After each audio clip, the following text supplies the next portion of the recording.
Hey Raghunath, tell everyone about our Patreon community. Sure, Kaustubha.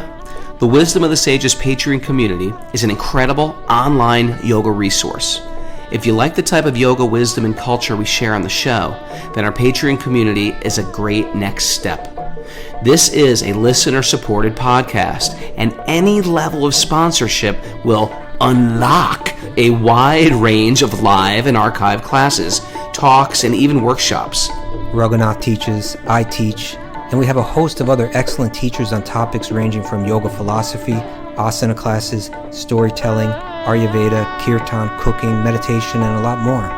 We even have an incredible online Bhakti 12-step recovery group. So if you want to check it out, go to patreon.com/wisdom of the sages. All right, let's get it on. Om Namo Bhagavate Vasudevaya. Om Namo Bhagavate Vasudevaya. Om Namo Bhagavate Vasudevaya.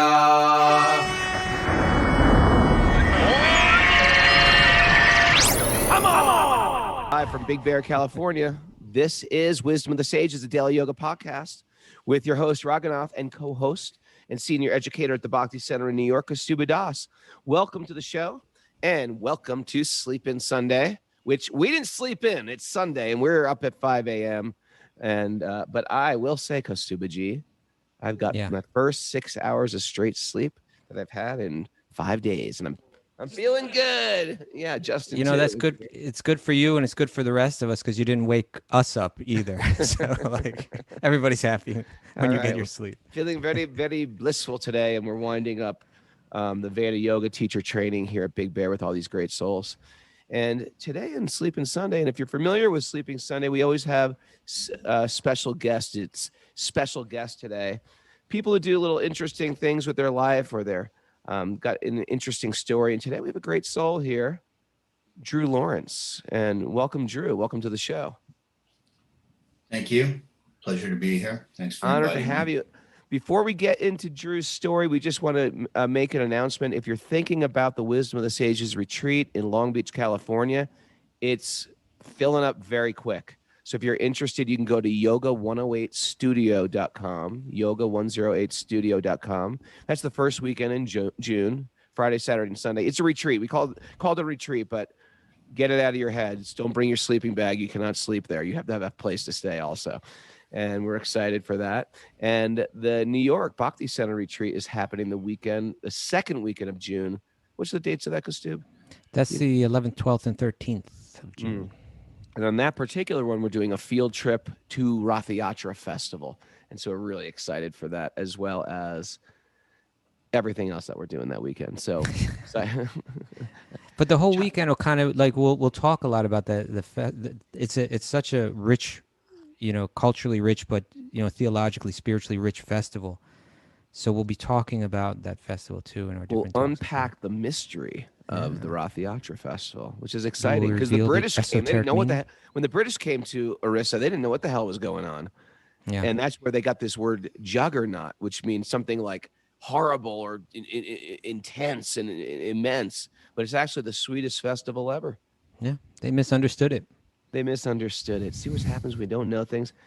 And well, why don't you do the official bio for Drew Lawrence? But then I'll give him the personal bio because I love this guy. I woke up excited. It's Drew's day on the show. Woohoo!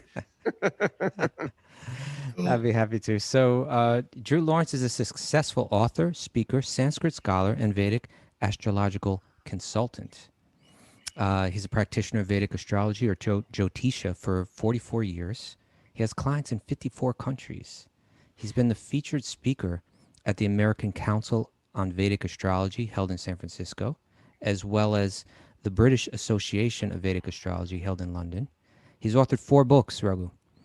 The Way of Kings, Rescuing the Infinite and Other Unanticipated Tales, Introduction to Balaram Mridanga, Sun Man, Moon Woman, 7 Steps of Harmonious Relationships. He's spoken on Capitol Hill in Washington, D.C. He's presented lectures and seminars on a variety of themes around the globe. He's pioneered a dynamic method of meditation and personal discovery entitled Guided Healing Meditation, which enables people to heal their past and envision their future. And he's the consultant to Fortune 500 companies such as Silicon Valley Technology Corporations, Crown Princes, heads of state, United Nations envoys, diplomats, Ivy League professors, inventors, cutting-edge entrepreneurs, and entertainment celebrities. That includes Okay. Raghunath. Yeah, well, well, I understand entertainment celebrities, but when you start talking about, I mean, Drew, you've done like Boeing Aircraft, Gulfstream Aircut, Google, Apple, Microsoft. These guys are calling for their astrological charts. Got them all. Google says, "Give me our chart done. We got to figure this out." No. Google, see, that's never to be mentioned. It's just the mystical company somewhere out there. I have executives from these various companies that consult with me. Gotcha. Okay, I'm getting it. It's not like the company consults with me. Executives in different departments consult with me. Oh, I get it. It seems like, if I was running a country, I would like some astrology on running my country. Do you ever get people like that are like into finding out the balance of power, and or is it just? I have done that for people in high places in government in both Venezuela and in Mexico as elections approached. And I picked the correct person who won those elections, much to the chagrin of the people consulting with me. Those weren't the ones they wanted to win. And subsequently, since that time, Venezuela has gone all the way down. Mm-hmm. We've got some Venezuelans listening live today. Mm-hmm. We want to also mention that you were a big part of the translation team, or head of the translation team on the Sanskrit department and the Bhagavatam. Editorial. Okay. And that was for like cantos 3 through, what was that? Cantos, Prabhupada's Bhagavatam, cantos 4 through 9. Wow. I was in the Sanskrit department in the British Bhaktivedanta Book Trust Sanskrit department in Los Angeles. And from 1975 to 77, when Prabhupada left the planet. In 76, I became head of the editorial department. Wow. Sanskrit editorial. Sanskrit editorial. Wow, that's amazing. Yeah, but every time you look at cantos 4 through 9, yes. I will think of you. That's what I will. We're getting there. I made my dashes, my dots, my corrections, and I consider that a wonderful, wonderful blessing in my life. And as I told you, Raghunath, I don't know if I'm going to be able to top that opportunity in this lifetime. Yeah, Very grateful. That is an incredible contribution. And everybody at Wisdom of Sages especially is incredibly impressed with all you've done. That is the crown jewel, working on the Bhagavatam. Working with the pure devotee. Yeah.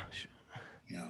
So if you don't mind, I just want to dive right into what is Vedic astrology, or Jyotish. Is that what it's called? Jyotish? It is called Jyotish. Jyotish, Science of Light. I saw on one of your podcasts that you talked about that. And it is essentially a map of our karma and shows us how our karma will unfold in the course of this lifetime. And then it shows you what lessons you're here to learn and how to fulfill your potential, how to maximize your good qualities, your talents, and your abilities. So many people will look at this as a fortune telling, which is a an area of astrology, certainly, but I see it very, very differently. I mean, that's included, but I see it as how to inspire people to realize their maximum potential, overcome the weaknesses, learn the lessons that we're all here to learn, and ultimately transcend the wall of human karma and return to the spiritual realm. So that's my viewpoint. Now, the planets have influence. I mean, it's obvious things like the moon that will influence, the tides, Correct. the waves, the menstrual cycle of women, and we're like Exactly. we're even slightly tuned in with that. Not really that tuned in with it, but the old farmers' almanacs, they would plant according to the moon. So we get how the moon influences us. Is that the same way Jupiter or Saturn influences us as well? We just are not. We just don't have that relationship with Jupiter or Saturn, perhaps. The planets affect us through electromagnetism. That is the fundamental principle or physical law, physical if you want to say it that way. But they affect us physically, emotionally, psychologically, and karmically. They affect us in all of those ways. And astrology is a way to map that out. This is a divine science. What does that mean? This was not created by a human. When the cosmos went into motion and the planets started spinning around the sun, this was an automatic. God made it. And the reason it's done in symbols is because it's a mystical science, just like palmistry or physiognomy, the science of reading faces and bodily markings. These are sciences that are there, but you have to enter into them in order to read them. This is a divine science. This is not man-made. And it works. And it works through the principle of electromagnetism. I think it's safe to say that if you've had the chart done, and me and Kaustubha have been into this for a while, it's become pretty obvious. Like this isn't random. It's not guesswork. It's not, some lady you walk by on 14th Street with a bandana and an eye patch and a crystal ball. It's actually the people that get into this. They're like either engineer types, mathematician types, and let me ask that question. Actually, is it that someone who's astute at math or engineering and things like that, they'll get attracted to it? Or must you have a mystical bend in your karma to be a good astrologer? Excellent question. So the lady with the bandana and the eye patch and the crystal ball, she may be psychic and may get impressions or intuitions, and they may or may not be right.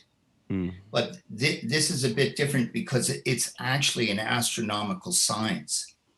Everything must be calculated correctly and accurately, and we have to determine the correct positions of the planets in relation to the latitude and longitude, etc., as you know, using the birth time, birth date, birth time, birthplace, right? And that's one side of it. Then the other side of it is, there is an intuitive, a mystical or perceptive quality that also, why is that necessary? Because you're reading symbols. You're reading the symbols of the planets in relationships to each other in a geometric diagram. So what does that mean? You got houses, you got signs, you got planets, and then you've got layers and layers and layers of comprehensiveness that you find in Vedic astrology. So how do you, it's not about reading it, it's more about entering into it. I would give you, if I may, I would give you this example. When you first start studying astrology, sun in the 4th house means this. Moon in Gemini means that. So this is like a list of ingredients when you're about to bake a cake. Sure. So now you put these together and you bake the cake. The cake is a whole different thing than a list of ingredients. So when you've done it long enough, when you look at a chart, you're not thinking of all those things individually. The whole thing is just coming at you like, whoa, this is who you're dealing with here. This is the fully baked cake. Now say something meaningful. Sure. Mary, you like that baking analogy? I do very much. It all makes sense now. I have a question. As Mary the caterer. So you're saying that astrology is not like a psychic who's or working on intuition or some random signs that they're interpreting, but it's a science. It's written in the stars. It's mathematical. It's calculated. So what is the human element in it? In other words, why can't a computer just do this for us if it's entirely... well, the human element is the ability to enter into the meaning and the deeper perception of what these symbols mean. Mm-hmm. And the more a person works on himself individually, personally, as we all know, spiritually speaking, the more the window opens for him to see. There's a beautiful verse in the Brihadarashtra Shastra, which is an astrological classic. 2 lines, Jivanam karma falado graha rupi janardana. That Janardana, God himself, takes the form of the planets in order to deliver to the living beings the fruits of their karmic actions. Beautiful.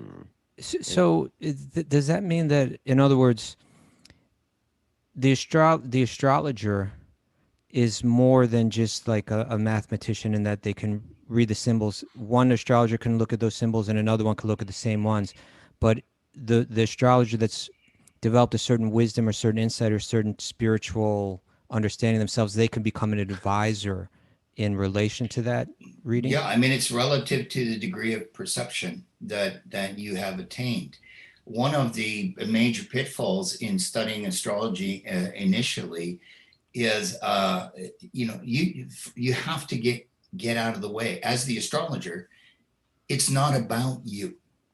If I'm trying to impress people by showing them how much I know and how much experience I have in astrology, I'm not going to help them whatsoever, because I'm making it about me rather than them. So we have to get to the point where it isn't about me. It isn't about my ego. It isn't about me showing you this or that. It's about me entering into the truth of who you are and helping you to see it with a clarity and an objectivity that perhaps you have never seen it before, which inspires action on your part. Drew, you mentioned this great thing on the phone. We had a great conversation when I was driving across the country, and I like it because I never have time to just talk on the phone, and I love to talk on the phone. Does that sound bad? I love to talk on the phone to people. Whenever Kaustubha calls me, I'm always like, I gotta go. I can't talk. I gotta go. And I'm the Means you don't like to talk to me on the phone. No, I love to talk to you on the phone. I just always rushing around when I'm home. When I'm driving across America, I was like, hey, Drew, let's just keep talking. What else is it? You were harassing everyone that day. I was Mara calling got it, everybody. Anything to stay awake. Mara, let's talk again. Ask some questions. So Drew and I had this great question. And, we were talking about, you can get your chart done by somebody, but if they can't, they almost have to be a good therapist, because or else they can just deliver some very information to you that doesn't help you, and in fact it makes you depressed. You want to share something? And I will say, Drew, when I got my chart done, not only did I find information on myself, I felt you lifted me higher. I was like, I'm ready to take on the world. That's how I felt when I finished that. You want to share something about the reading of those symbols, or like, what do you do if someone's got this big malefic planet sitting on their lap? How do you read that? Okay, so the benefics or benevolent planets, the good influences, are your strengths. So some people are not even capitalizing on them. They're going in a whole different direction. So they need to be reconnected. Then the malefics, the malevolent planets, the so-called negative influences, those are your tests, your challenges, and in those lie your greatest lessons. I remember I finished a reading for this woman one time, and she said to me, but all you told me were good things, but you never told me any of the bad things. And so then I named 5 of the bad things I told her. She says, well, they didn't feel like bad things. I said, no, they didn't. I told you they were challenges. I told you what you had to learn from them. It's how you deliver it so people can see it. If at the end of an astrology consultation, you've shut people down or a person down, you're not doing a service. That's a disservice. Sure. You need to open them up and inspire them, not artificially. It must be legitimate. It must be in keeping with their chart, with their karma, and with their potential. You're trying to get them to realize their potential to the highest possible degree in this lifetime. And if you can do that, I dare say that's a service. Now, when you get your chart done, like Drew doesn't know me from Adam. Now we know each other a little bit better, and Kaustubha doesn't know Kaustubha really from Adam, but let's get to the bottom of Kaustubha's chart. That's what we're all here for today. We want to know about Kaustubha. We want to know his secrets. Tell us about Kaustubha, Drew. We gave you his numbers. Any his dirt info. you can dish. Anything you got on this guy. He can't be this perfect. Well, I hesitate to take up that challenge as literally as you want me to, but Thank you. I'll say a couple of things. Kaustubha has a Gemini ascendant, which is ruled by Mercury. So he's a very intellectual person. Yes. He's inclined in such a way, and he's studious, and he's a lifelong student. That's just the Gemini part. But the best thing he has in this chart, he has a conjunction of Jupiter and Moon and Rahu together. Rahu is the north node of the moon, for those of you who don't know that, in the 12th house in the chart. Moon is in Taurus, so you have an exalted moon, Kaustubha. Exalted means the planet has reached the pinnacle of its strength to deliver its benefits in full measure. Best karma you can have. Exalted planets are not rare, but most people do not have them. Even one exalted planet could take a person and lift them very high in life. And our friend Kaustubha has one. He has the moon. The moon represents the mind? The moon represents the mind, correct. Mind, heart, emotions, and that's the moon. You'll see when you look at the gods charts, I have Krishna's chart, Ram's chart, and such beings as this. You'll see 3, 4, 5 planets exalted or in really good positions, and that's what you'll find, and the planets are very strong. Anyway, back to Kaustubha. He has a moon and Jupiter conjunction. That means in this lifetime, this soul will learn all the lessons he's come here to learn. Ooh, I like that. It's not like when you end your lifetime and you go back to the powers that be. Oh, okay, let's roll the video. We'll see what you've done. Take a look. And okay, you did really well here. You did well. You didn't do so good there. I think you better go back and try that one over. That's not going to happen with Kaustubha. He's going to have learned all the lessons, and he's going to be moving on to wherever it's going to be next in the next upward trajectory. Now, the Sunyas yoga, can you share that? Sunyas, yeah. If you've got Moon and Rahu or Moon and Saturn together in your 12th house, is a Sunyas yoga. Sunyas, as some of us know, some of us don't, it means renunciation, detachment. That means people who can walk away from people and circumstances when they've outlived their value. Humans are by nature very attached to people, circumstances, and things. And they can't break away. They can't tear themselves away. Some people stay in relationships a little too long. We might agree, longer than they should, whereas they could just be moving on and on to the next thing. So that's the idea there, is to just be able to walk away from things. And, Kaustubha would be a good example, who's somebody who's walked away from, strictly speaking, a mundane material lifestyle, and has, dedicated himself more to a spiritual lifestyle, a monk-like manner. That doesn't mean he can't be married, by the way.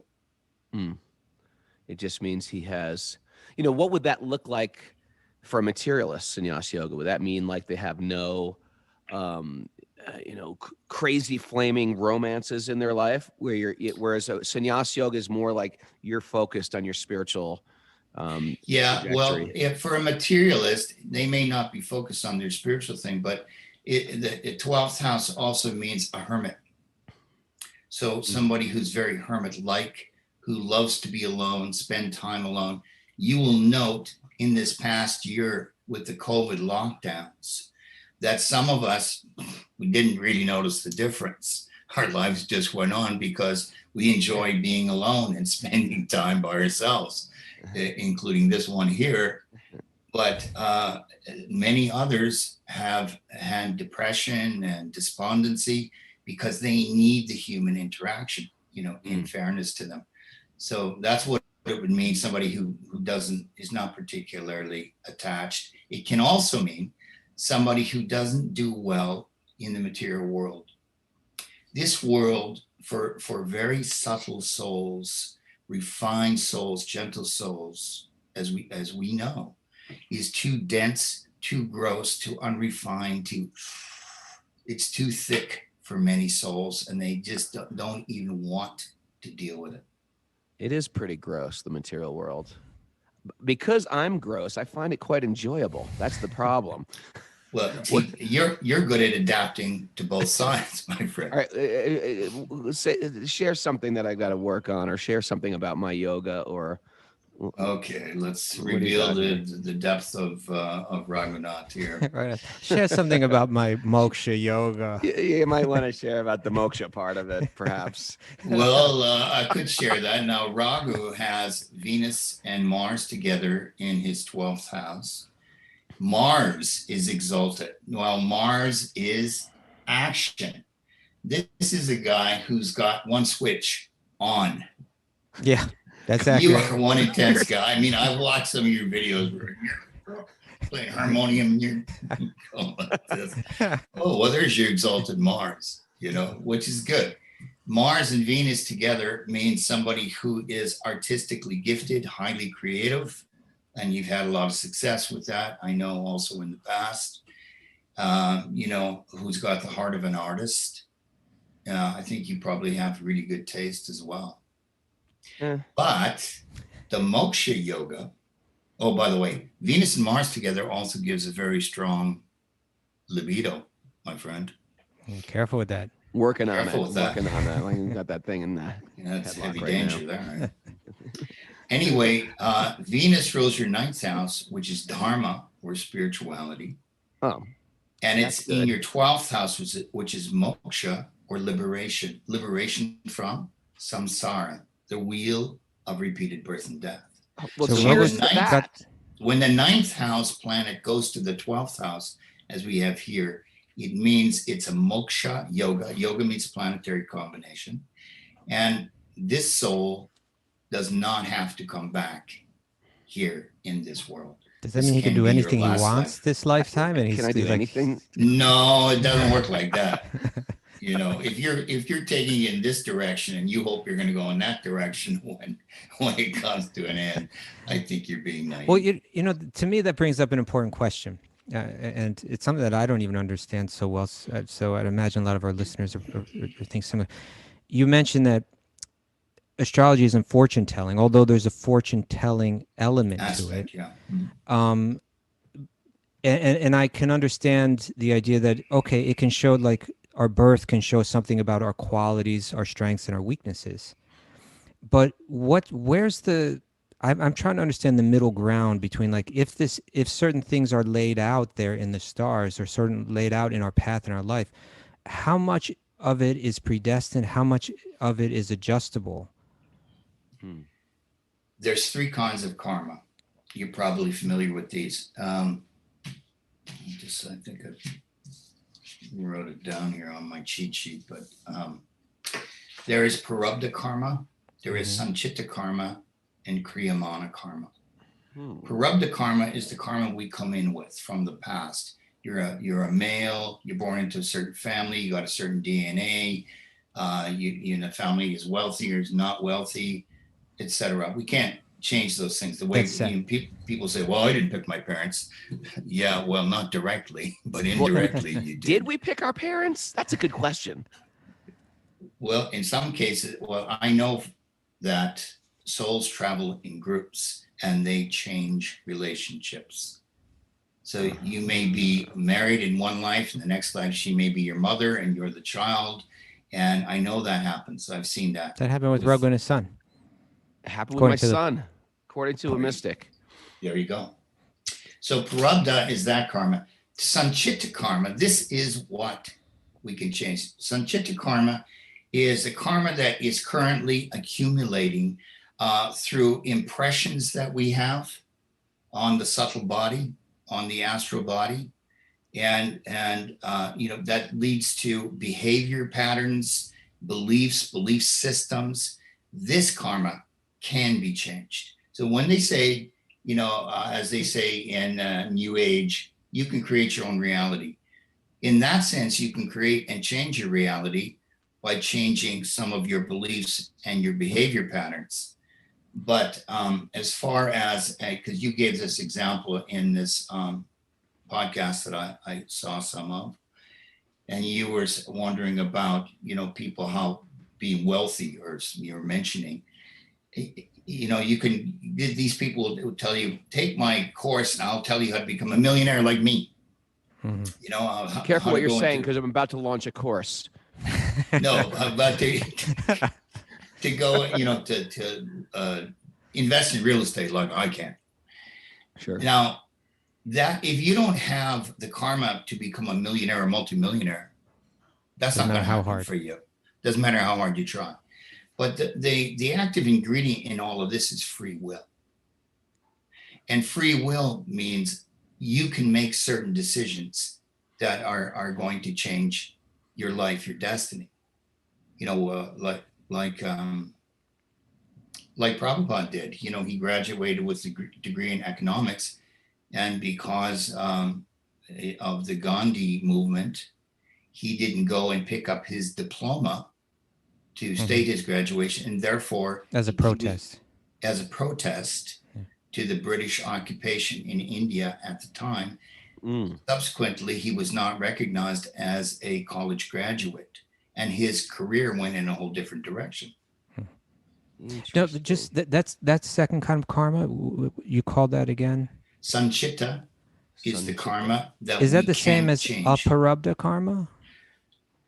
Prarabdha karma is the first one, and Aparabdha is already manifested karma. Yeah, but I think the word is Prarabdha. No, I think the Aparabdha, the Prarabdha, in the Nectar Devotion, it uses the term Prarabdha karma. They call it karma. That in the Nectar Devotion, Prarabdha karma means stuff you're gonna get that hasn't manifested yet. No, Prarabdha is manifested. Aparabdha is unmanifested. Yeah. That you've already done the active. It's sitting there like a seed, and eventually it's going to manifest. Well, then it would be Aparabdha, correct. And another term for that is Sanchita. Okay, great. Okay, gotcha. And then the future karma, Kriyamana, is what you're doing in the current life that's going to shape your next life.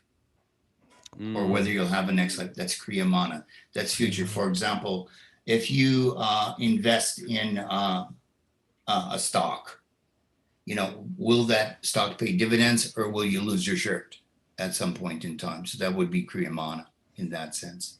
But Kriyamana is the future. So two of these karmas we can change. One of them is set. No, one we can change. One we can change. Yeah, and we can say them like this too. Prarabdha karma is the past, what you come in with. Sanchita karma is the present, can be changed, can be altered.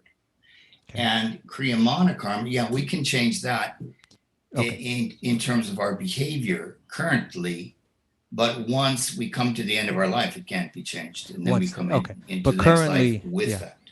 Okay. So, but currently we can affect two of those. Yeah, and there's many things we can change. Yeah. And then the Kriyamana becomes the Prarabdha of the next life. Yes. Okay. Exactly true. What do you think about the secret, the power of intention? Does that do anything? Or that's what I said. What they're saying is you can create whatever you want. You can't. You can create certain things. There goes your whole seminar, Raghu. You can't. You can't, because this is a map of your karma. It shows strengths and weaknesses. For example, supposing a soul has a desire to become a famous opera singer, okay? Yeah. Do you think that's going to happen in the course of one lifetime? Not a chance.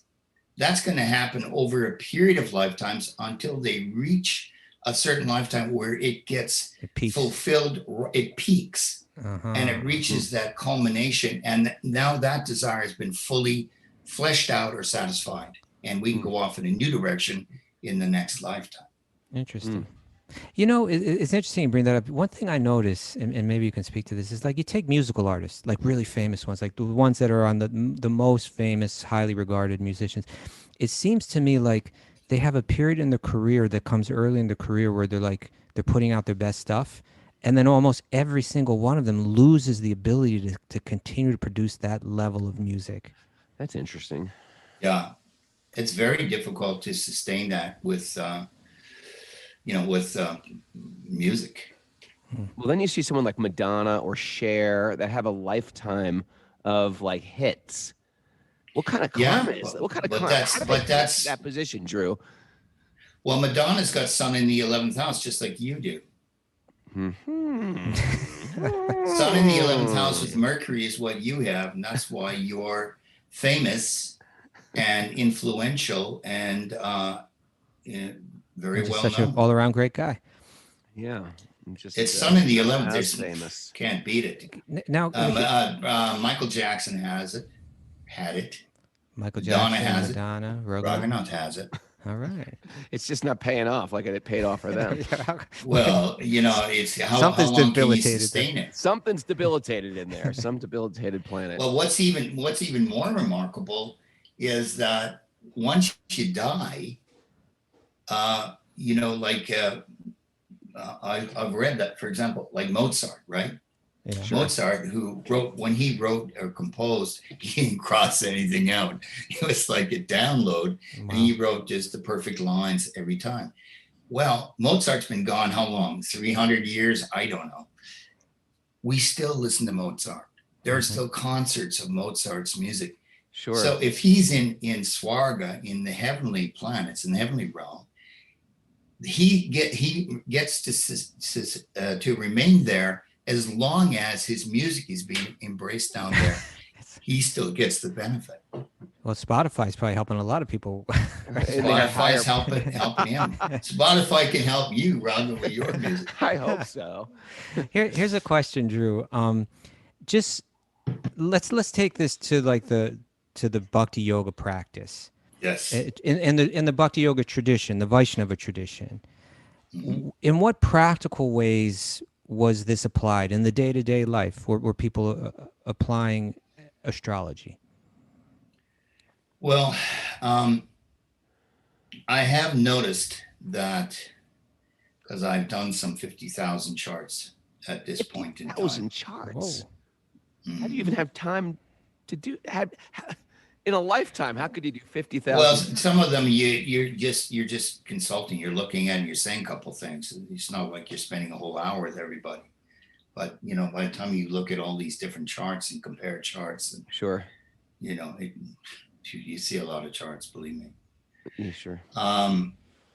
So even once you go into spiritual practice, you can still see the karma unfolding, but it unfolds in a different way because if you're actually a yogi or a bhakti yogi, you're coming under the protection of the internal energy, Krishna's internal energy, and no longer under the protection of under the influence, I should say, of the external energy. So it's different. So I just came up with this silly example.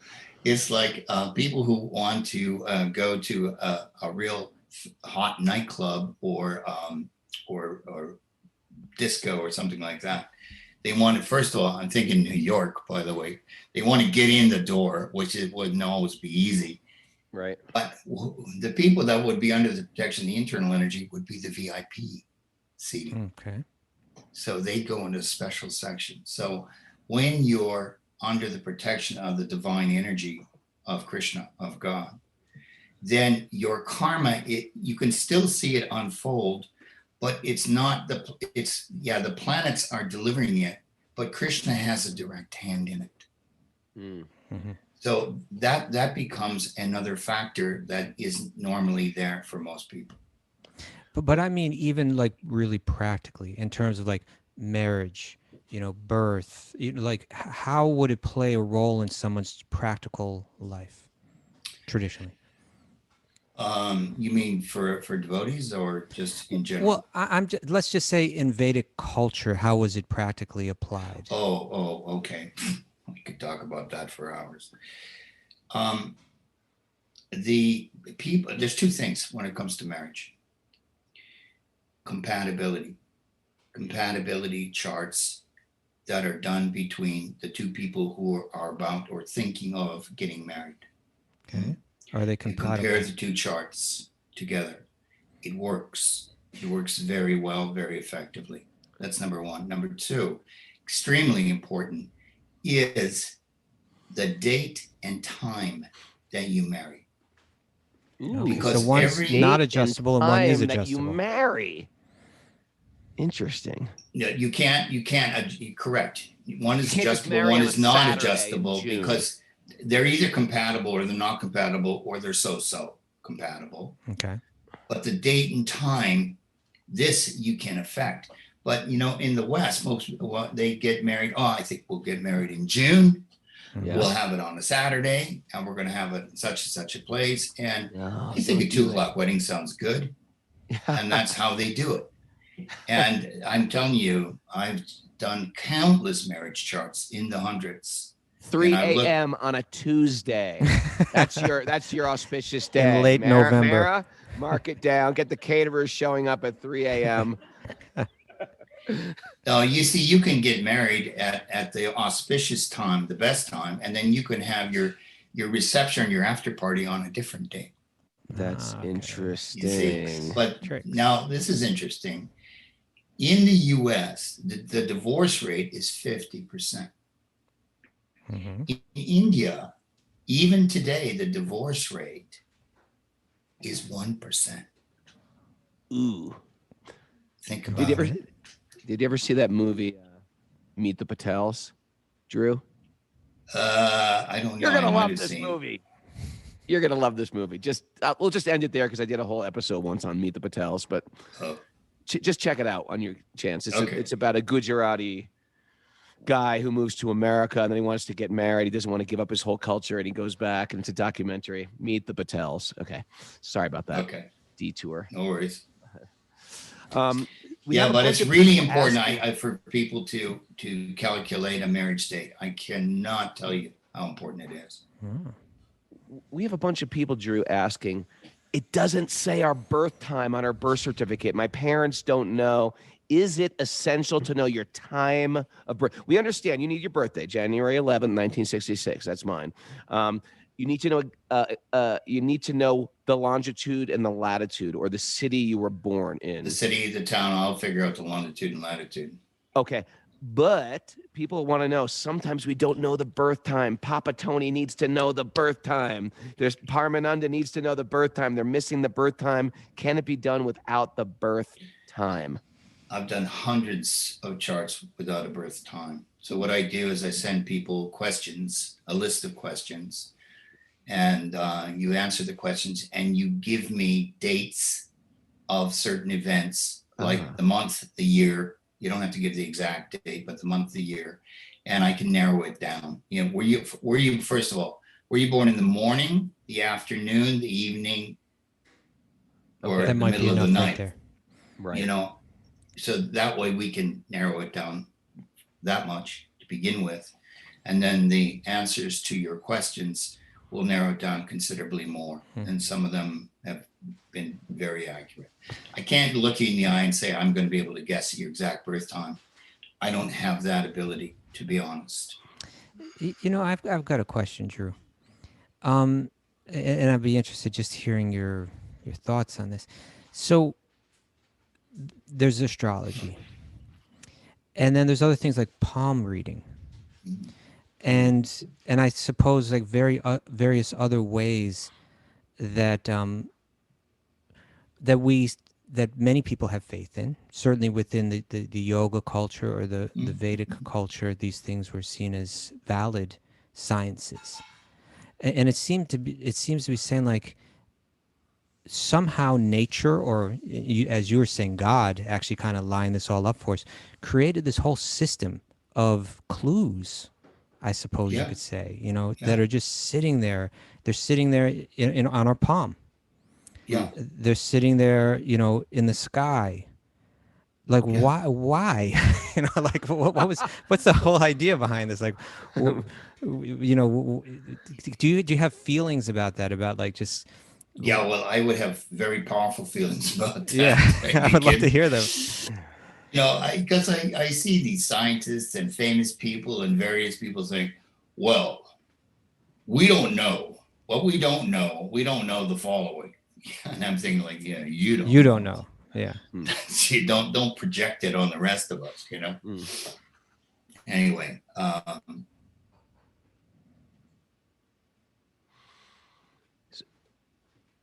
Did we lose Drew? He's a little frozen. No, we're right there. just we have to get the answer. I thought to he the was universe. thinking deeply. a veil, Oh, here you go. Okay. and You have froze. You froze for us froze for for a a moment moment. there. they're all of these methods are available, but because they're mystical in nature, they're all couched behind a veil, so you Yeah. can't see them directly. So you have to be able to penetrate the veil and go into an understanding of them. Like, I mean, anybody who's had more than one astrologer do their chart, or more than one palmist read their palm, will know this guy doesn't know what he's talking about. Sure. This guy, he wasn't bad. This guy was wonderful. This guy really helped me. Or this woman really had an intuition that penetrated everything, for example. So it depends. I mean, it's always in the eye of the beholder. Like I was in London doing a talk, and this woman said, what do you think about such and such? I don't even remember what she asked me. In fact, I do remember she was the Queen's cousin. She was introduced to me as the Queen's cousin, which I thought was interesting. She says, what do you think of such and such signs, the mystical sciences? And I said, well, it depends on who's doing it. Right. Yeah, but what do you think of the science itself? I said, all these sciences are wonderful. It depends on who's doing it, who's delivering it, Sure. who is helping you to understand what it means. That's everything. I mean, if you take your car that's broken down to a mechanic who doesn't know what he's doing, or B, who's real happy to rip you off, you got the wrong guy. Sure. If you take it to a mechanic who is an honest man and knows exactly what's wrong with your car, you're going to have a repaired car. So in other words, these things are here to assist us.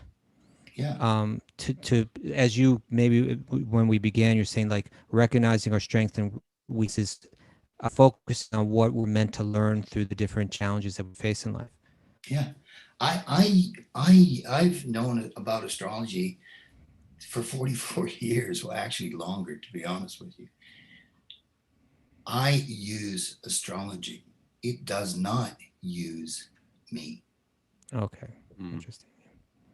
Right. I don't get up in the morning. Oh my God! Look at my chart. What should I do? Right. Relax. Have you ever? How do you deliver something that's like very bad when you see someone with some very difficult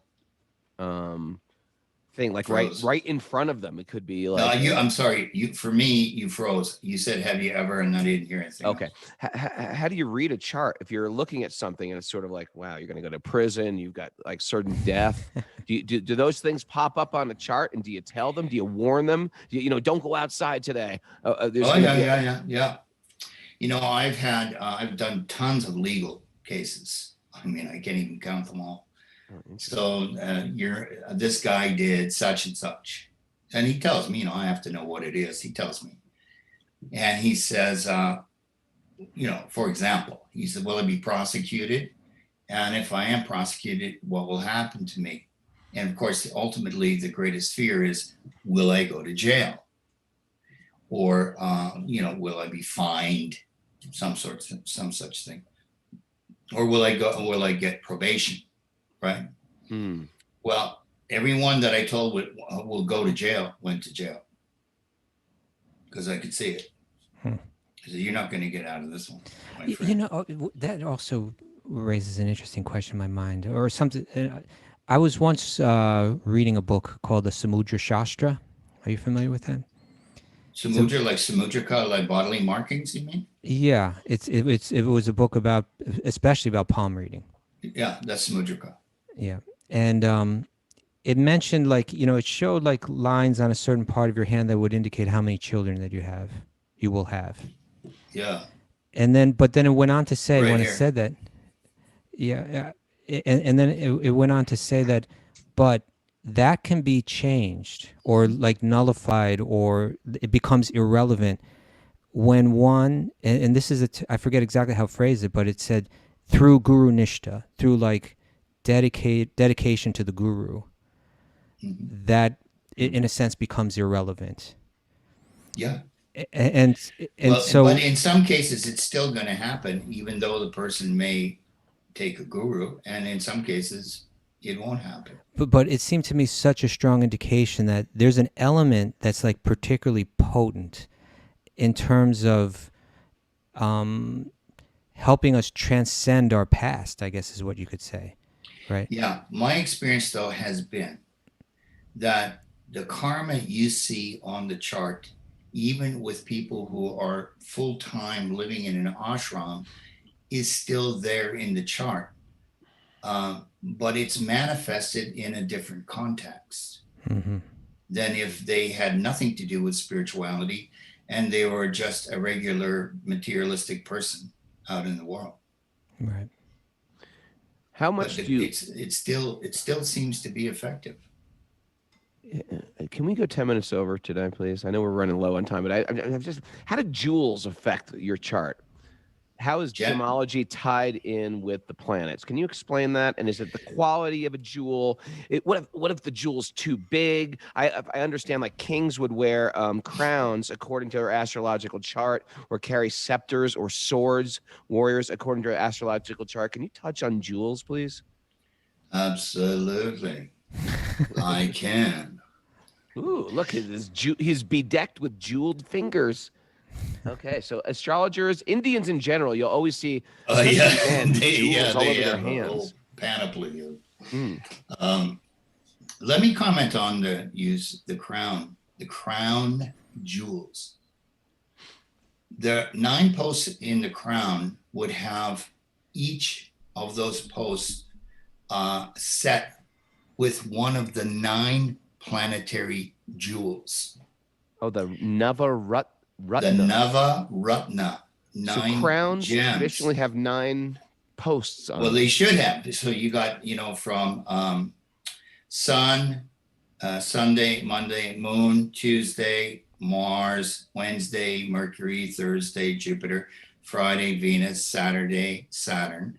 And then you've got Ketu and Rahu. Those are the 9 major planets in Vedic astrology. So the whole idea with the king, and then the crown must be made of a metal that is a conductor, because the planet's influence will be brought in through the jewels in the crown.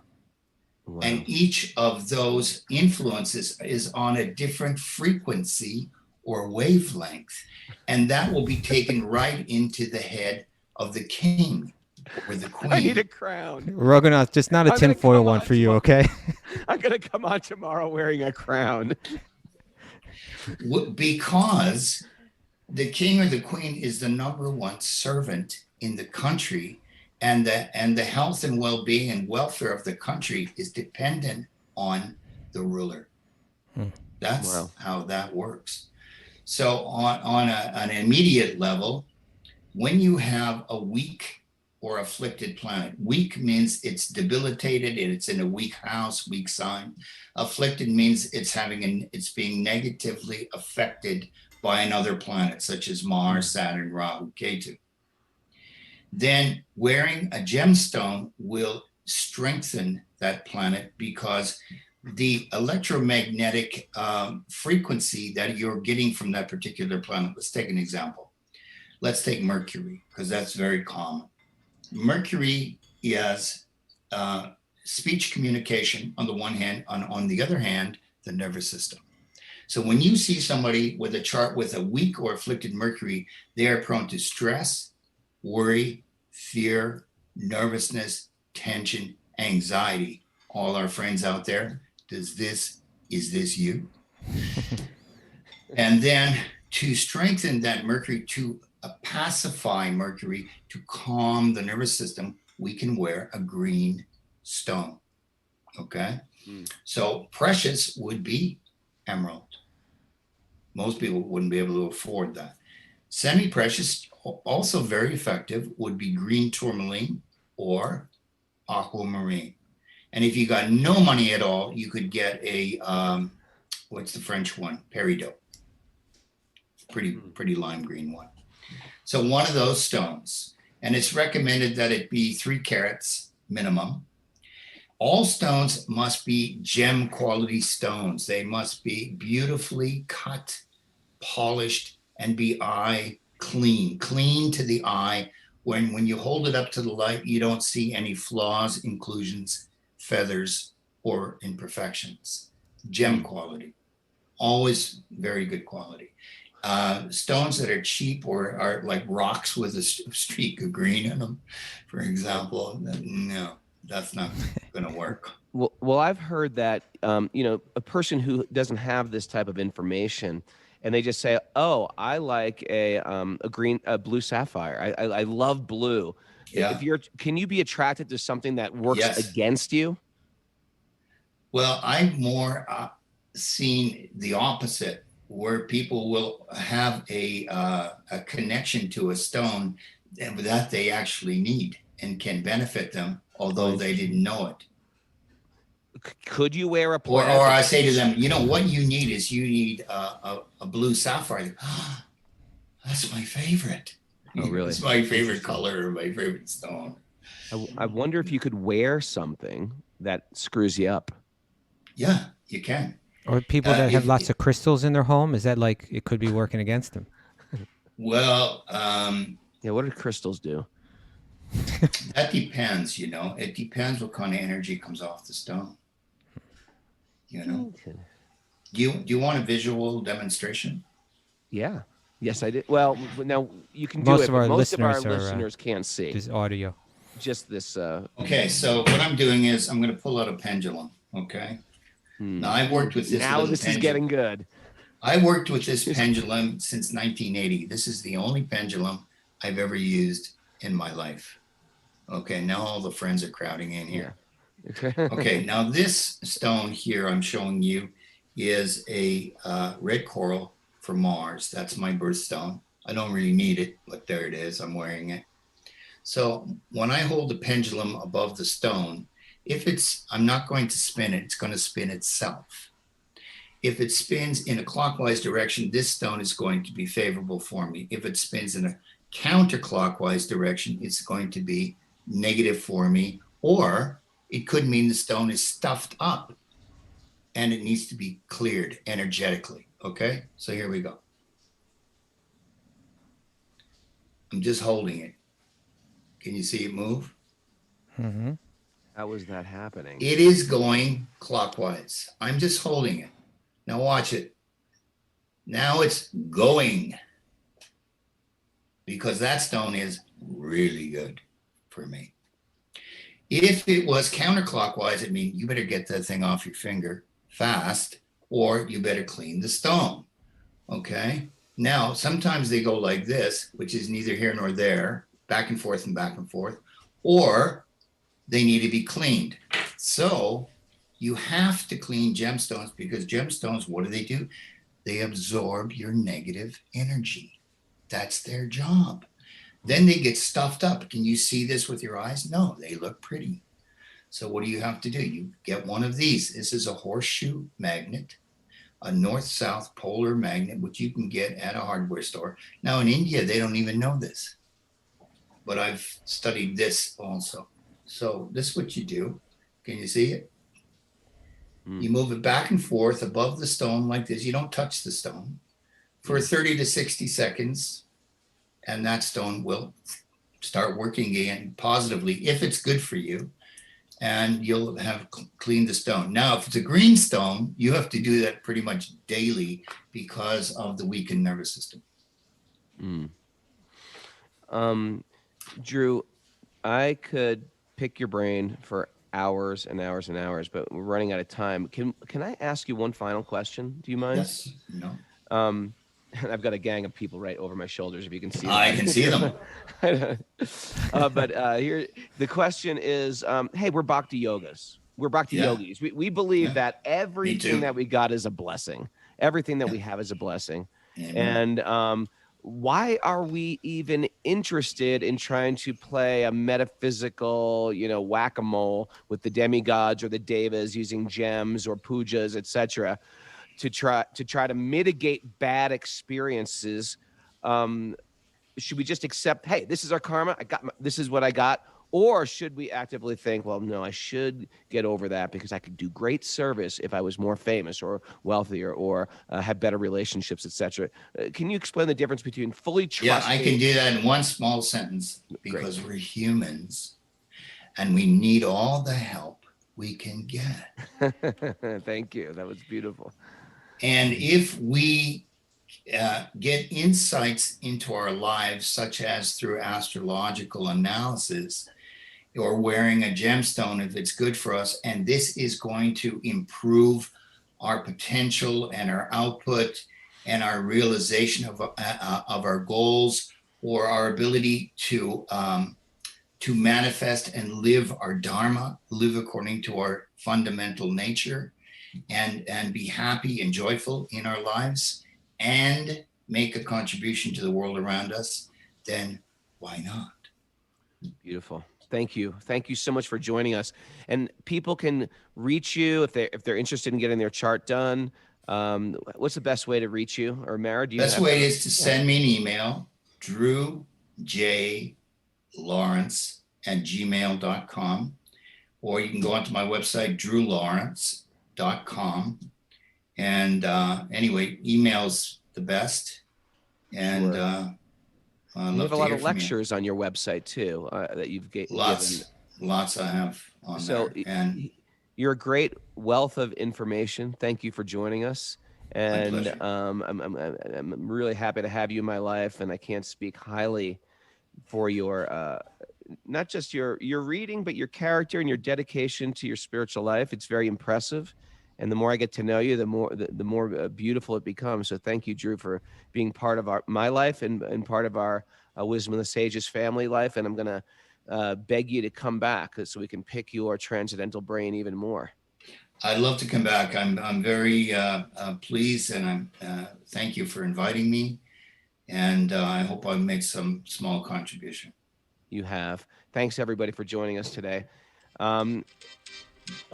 There we go. There's the music. And remember, this week, while I'm in California, we are doing all the shows at 8 a.m. live on Zoom. If you would like to join Zoom, you could just have to email Mara, wisdomofthesages108@gmail.com, and you can join us live, which is going to be at 8 a.m. Eastern Standard Time. So please join us, especially if you're a Californian and you usually can't get up this early. Now you can get up at 5 a.m. and you can join us live. Thanks, everybody, for joining us. Thanks to Drew Lawrence, incredibly inspired. If you haven't signed up for the Wisdom of the Sages retreat in New York and Long Beach, California, do it. We get to meet you guys in person. We're excited. If you're one of the Zoomers, we're dying to see you in person. And if you're one of the others, we want to know you're out there. Thanks for joining us so much. Now it's chanting and dancing time. Yeah, yo.